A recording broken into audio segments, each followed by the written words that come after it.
राष्ट्रीय करनी सेना संघ के राष्ट्रीय अध्यक्ष नीरज चौहान जी एक बार फिर से मेरे साथ हैं। नीरज चौहान जी, यूजीसी को लेकर कहीं ना कहीं विरोध जैसी स्थिति हो रही है कई जगह।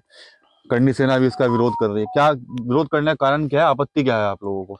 सर्वप्रथम आपका स्वागत कपिल जी। बड़ा ही विडंबना का विषय है। भारतीय जनता पार्टी केंद्र के अंदर राम और रहीम की लड़ाई लेकर आई थी। राम और रहीम की लड़ाई करते करते ये लोग आज भाई भाई और सनातन को बंटवारे पे चले आए हैं। किस तरीके से उन्होंने 13 तारीख और 14 में एक बिल पास किया। वो बिल जहां समानता की बात करते हैं हमारे विश्वविद्यालयों के अंदर, उस बिल के अंदर बताइए कहां समानता बचती है। आज एससी, ओबीसी, एसटी लोग, सामान्य वर्ग के लोग एक दूसरे के प्रति कितनी बड़ी खाई खोदने का बिल काम करेगा। ये केवल दो व्यक्तियों की साजिश है। उनका नाम है मोदी और अमित शाह। उनकी मानसिकता इनकी ओछी हो गई है कि जो लोग जिस पार्टी को अपने खून से सींचकर केंद्र में पहुंचाने का काम किया, आज उन्हीं लोगों ने हमारी जड़ों में मट्ठा डालने का काम किया जा रहा है। इस बिल का सीधा सीधा जो प्रभाव है वो स्वर्ण कास्ट की आने वाली पीढ़ी पर है। मैं पूछना चाहता हूं, अगर आपको सामान्य वर्ग के लोगों से इतनी नफरत है, सामान्य वर्ग की आने वाली पीढ़ी से आपको इतनी नफरत है, तो क्यों ना इसको देश निकाला दे दिया जाए। सामान्य वर्ग का बच्चा 95% पाकर भी -40 वाला बच्चा आप डॉक्टर, इंजीनियर बनाना चाहते हैं। दुर्भाग्य इस देश का। आपने थाली बजवाई, हमने स्वीकार किया। आपने मन की बात कही, हमने स्वीकार किया। पर हमें मालूम नहीं था कि चौकीदार ही हमारा चोर निकलेगा। इस चौकीदार ने अपने मन की बात के द्वारा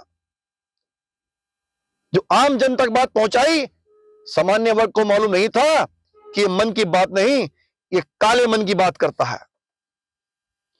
जहां एक तरफ उत्तर प्रदेश के अंदर विधानसभा चुनाव सर पर है, आज मोदी जी ने जिस तरह का कानून सामान्य वर्ग के ऊपर थोपा है, इसके लिए करनी सेना नहीं, पूरा स्वर्ण समाज, मैं आपके चैनल के माध्यम से कहना चाहता हूं, ब्राह्मण, क्षत्रिय, वैश्य, पंजाबी, त्यागी, आप सब लोग पायदान पर आ जाओ। और वो दिन दूर नहीं कि मोदी जी आपकी उल्टी गिनती शुरू हो गई है।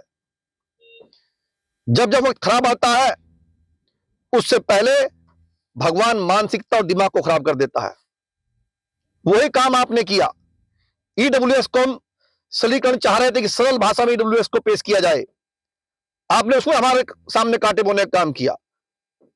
आज ये काला कानून यूजीसी लाकर आपने हमारी आने वाली नस्लों के साथ धोखा किया है। और वो गद्दार सांसद जिन्होंने इस बिल को पास होने में अपने साइन किए हैं, प्रस्ताव दिया है, मैं उनसे भी कहना चाहता हूं और आम जनता से कहना चाहता हूं, उनके ऊपर कालस पोतने का काम करें। और मोदी जी, आपकी भूल होगी कि वाराणसी से आप कभी चुनाव लड़ पाएंगे।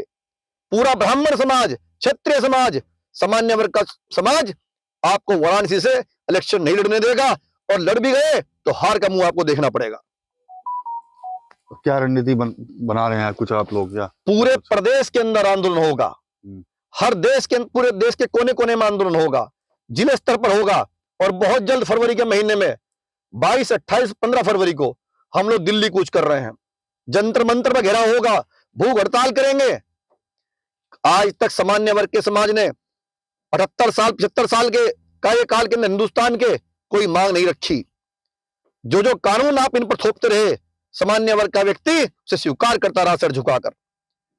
आप सत्ता के अंधियारे में पड़े हुए थे, आपको उठाकर गद्दी पर पहुंचाया, पर यह मालूम नहीं था गुजरात के अंदर बैठे दो रंगा बिल्ला आज सामान्य वर्ग के साथ धोखा करेंगे, सामान्य वर्ग को धरातल में पहुंचाने का काम करेंगे। अरे क्या सोच है आपकी? जिस विश्वविद्यालय में हमारा बच्चा पढ़ता है, उसका गला आप वहीं कानून में, थाने पुलिस में, उसकी मार्किंग में घोटने का काम करेंगे, तो बताइए आपसे बड़ा शत्रु हमारा कोई नहीं हो सकता। मोदी जी, ये तो बिल को वापस लिया जाए, नहीं तो पूरे हिंदुस्तान के अंदर तख्ता पलट होगा। नजदीक दिन नहीं है आपके। वो आपने बांग्लादेश और नेपाल का हाल देख लिया होगा, और चौकीदार ही चोर निकला। हमारा बड़ा दुर्भाग्य इस बात के लिए।